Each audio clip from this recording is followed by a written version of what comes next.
What's up, everyone? This is K.Short, and welcome to this week's Phoenix Rising. Today I have Mr. Jeremiah Stone, and I met him while I was eating at Hooters at Metro Center. So I took a listen. You know, I asked the girls behind the bars, like, "Hey, who's this guy over here just playing randomly?" Because I've never had this experience before.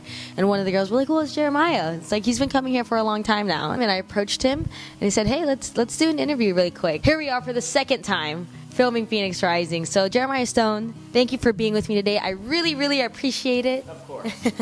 And so we are going to just jump right into it as to who this guy is. So Jeremiah, can you please give me the short version of where you're born and raised, pivotal points. The pivotal points I want to know about is when you picked up the guitar. Then you started talking about how you play by ear.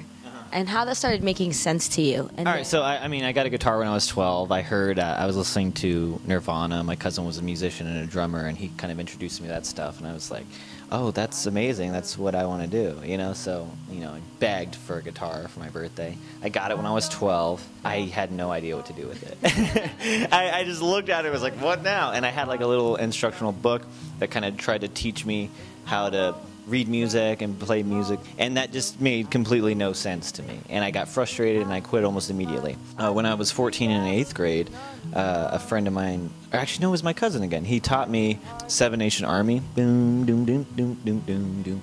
And it was just like this one string. I was like, oh, I can do that. And it made sense to me. And then I kind of realized that I can listen to a song and match the notes on the guitar and just do things that way. So that just kind of took off from there. That's always kind of been a frustrating thing with other musicians because they're always like, oh, what key are you in? You know, like, what chord is that? And I always feel really embarrassed. Like, I have no idea. It's this one. That's kind of when I definitely decided I wanted to be a musician. All throughout high school, I was in a metal band for 4 years. After high school, I completely 180'd, and I started doing acoustic pop, I guess, to kind of explore that. Which quickly kind of evolved into an alternative folk. I have a heavy influence of the 90s, and I really wanted to like express that. You know, as I started maturing and getting older, I wanted to express myself in a way that, like metal, I wasn't able to. After high school, everybody left. I had no reason, I felt, to stay in Arizona. I did have family in Georgia, and I'd been to Savannah, Georgia. If nobody's heard of it, it's a beautiful place, artistic community.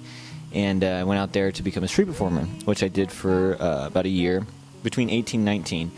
And that helped me tremendously as a musician because it taught me to project my voice, because I was a little shy and insecure back then. If you want to be heard, you kind of have to yell at everybody, you know? So I got really good at projecting my voice. And I thought at that point, okay, I want to go back to Arizona and take like the music scene by storm, because I don't think they have what I've just discovered out here in Savannah, and I can go and it'll be really easy. So I came back and I started a band.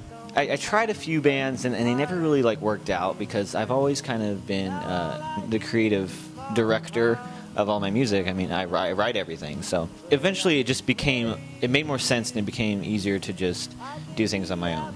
But I did start playing gigs. I was at a bar one night, and they were talking about how they have music there every Friday, and the musicians get paid. And I was like, well, yeah, like I want to do that, you know. You know, they booked me, and it was, you know, I had a blast. But looking back, it was probably one of my worst sets ever.